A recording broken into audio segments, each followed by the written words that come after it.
Kitchen का सारा सामान मैंने किचन में रखवाया था, तो अब मैंने कहा उसको सारा संभालती हूँ और साथ में आपको भी दिखाती जाती मैं क्या क्या लाई थी। तो यहाँ पहले तो मैंने हेल्पर को कहा कि कैबिनेट के अंदर कुछ जगह बनाओ, सारा सामान पीछे पीछे करो ताकि बाकी जो है वो भी हम उसके अंदर रख सकें। तो यहाँ पे कुछ मेरा बेकिंग से रिलेटेड था, वो मैं लेके आई थी। अब आप देखते हैं लिप्स खत्म हुए थे, वो लाई थी। बेकिंग पाउडर था, मैंने कहा बड़ा 1 kg के पैक ले। इसके अलावा ये चॉकलेट सिरप है, ईस्ट है, केचप भी मैं ये बड़े पैकेट लेती हूँ जब भी लेती। तो इस तरह ना, क्योंकि डेली बेसिस पे जो चीजें इस्तेमाल होती हैं फिर वो छोटी छोटी या छोटे पैकेट ले महंगा पड़ता है, दूसरा उसमें बरकत ही कोनी होती। मुझे तो ऐसे लगता है। नूडल्स बच्चों ने खोल के पैकेट जो है ना वो उसमें से खा भी लिए थे, ये कुछ बच गए थे। मैंने कहा चले इनको भी आप संभाल देती हूँ। कुछ कलर लाई और खत्म हुए थे, रेड कलर और पर्पल का। ये 1 पाउंड एक मैंने लिया था, एक मेरी बेटी ने लिया था। ये सर्दियों में बैग के अंदर कहीं आना जाना और रास्ते में ना जरूरत पड़ जाती है। वैसे वो कॉलेज जाती है तो फिर वो बैग में आपने लाजमी रखती है, सर्दियों में और ड्राई हो जाते हैं। पाइनएप्पल के कुछ मैंने 10 पैक ले लिए। कौन सा मैंने कहा ये ख़राब होने वाली चीज़ है, कभी पाइनएप्पल केक आर्डर आ जाए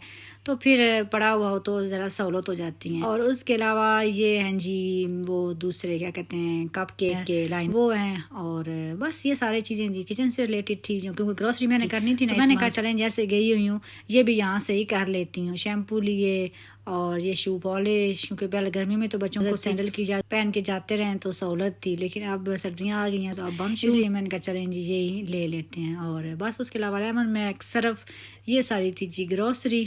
और ये वो जो पिज़्ज़ा के सेंटर में लगता है ना टेबल छोटे छोटे, ये वो मेरे ख़त्म हुए पड़े थे, वो भी मैं लेके आई हूँ। के बोर्ड हैं, उसके बाद केक के बॉक्स वगैरह भी काफ़ी ज़्यादा मैं लेके आई हूँ।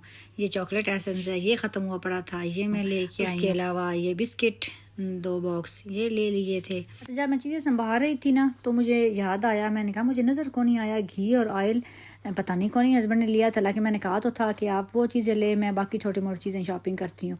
और बाकी दालें वगैरह भी कोई नहीं। फिर मैंने उनसे पूछा, क्योंकि वो मेरे साथ वापस नहीं आए थे, वो उनको वहीं रुकना पड़ गया। तो उन्होंने कहा नहीं मैंने लिए थे। तो वो फिर पता चला जी वो गाड़ी के डिग्गी में कुछ सामान रह गया था। मैंने कहा हमें तो नहीं पता, हमने तो गाड़ी के अंदर जो था वो ही निकाला था। तो फिर गाड़ी वाले से पता कि उन्होंने कहा डिग्गी में है, तो फिर वो बाद में जो है उन्होंने कहा दे जाएंगे, गाड़ी अभी धुलने गई हुई है। मैंने कहा चल इंडिया ठीक हो, मिल तो गया, शुक्र याद आ गया। तो बस उसके अलावा ये टिशू थे, ये वाला मेरा सारा पैकिंग का सामान है।